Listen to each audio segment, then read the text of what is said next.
Ravens in the preseason with a loss to the Tampa Bay Buccaneers, 26-20. But still a lot of positives to take away from last night's game. Welcome in to your next day recap and analysis here on Ravens Rundown. Tyler Jones here with you with a look back at last night's performance. The Ravens come up just short, had a chance to win it on the final possession, ultimately couldn't quite get the job done. It was a good night for Anthony Brown, going 12 of 21 through the air, 171 yards. Owen Wright had 12 carries for 89 yards and a touchdown. Demus led the Ravens in receiving, 2 catches for 86 yards. Meanwhile, for the Bucs, Kyle Trask leading the way as he went 19 of 31 through the air for 192 yards and a touchdown. Rashad White with 7 carries for 39 yards. Jarrett with 4 catches for 48 yards. So, now that we got the box score out of the way, let's start off the injury front. Very good news. No injury news to report. What a relief. What a relief. Finally, right? We've been waiting to hear that type of injury report for a long time. As the Ravens, for the last, 2 or 3 years, we've talked about the injury report being a problem for the Ravens, just the worst luck possible. And then after last night, finally. And that's what we wanted. What did we say going into the night? Don't get anyone else banged up heading in the regular season. That's why you don't need to play your starters and all that, and everything turned out okay. Now the winners and the losers. Let's start with Josh Johnson. Josh Johnson, solid. Went 6 of 9 through the air, 95 yards and a touchdown. Really good night for Josh Johnson. And he played well in the last preseason game against the Commanders on Monday as well. Josh Johnson was throwing darts, and he had command of this offense. And we've heard some rumblings that Todd Monken isn't necessarily the biggest fan of Tyler Huntley, that they brought in Josh Johnson at the recommendation of Todd Monken. I would not be surprised if when we get to roster cuts this week, or if there's some trades, whatever it may be, that the Ravens decide, you know what, we're going to go with Josh Johnson be our number 2 and move on from Tyler Huntley. Because Todd Monken, what he wants to do with this offense is totally different than what we saw with Greg Roman. There is an emphasis on the passing game like we haven't seen in a long time, maybe ever, with this Ravens offense. And with the way Monken has managed this offense, it is very evident that his trust appears to be more in Josh Johnson than it is in Tyler Huntley. Maybe he's making the wrong decision, potentially speaking.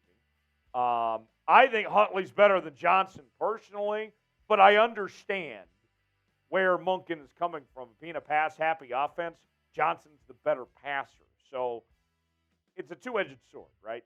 So that's what I'm looking at. I think that if the Ravens have to choose one way or the other, I think they'd go Johnson over Huntley right now.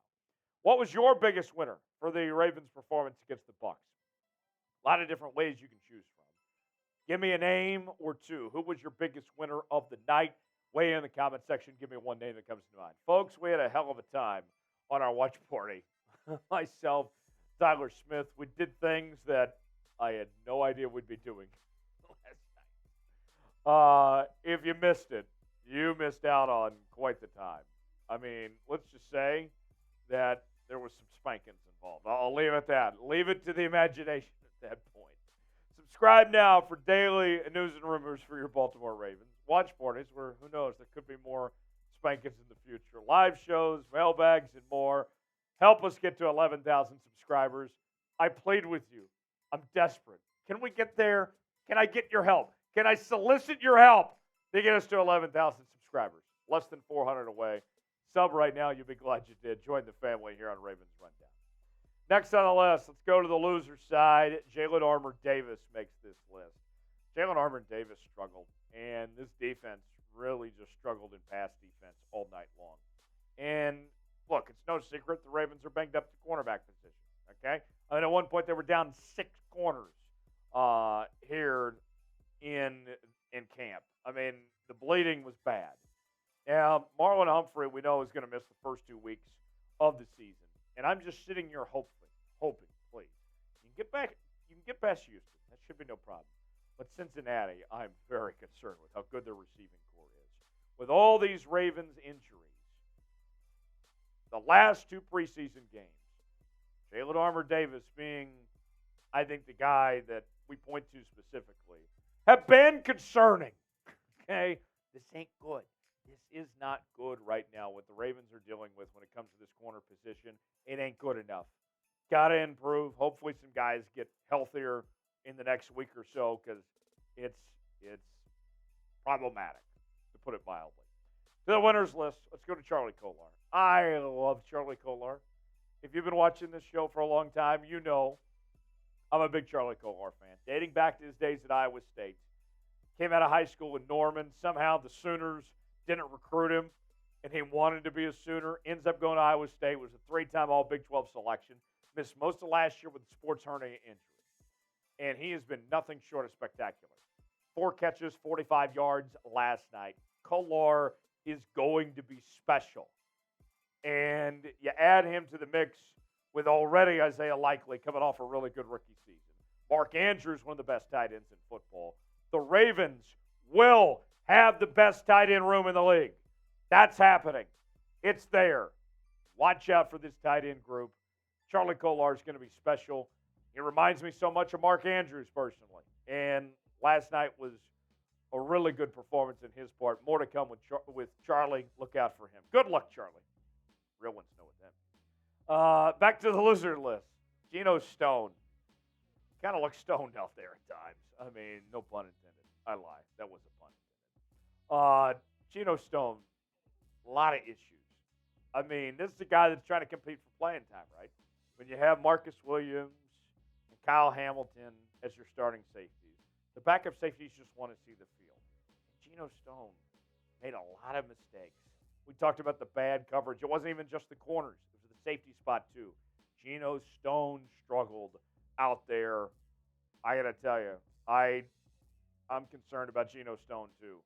I want to see as much as I can from Kyle Hamilton and Marcus Williams right now because based on what I saw last night, I don't want Geno Stone on that football field right now. He's got work to do. I mean, his mind just wasn't there. Who was the biggest loser versus the Bucs? I've named a couple already. I still got more. But who's the biggest loser? Weigh in the comment section. Tell me who it is. Let me know in the comment section who comes to mind the biggest loser. Next on the winners list, point the attention to John Simpson at the offensive guard spot.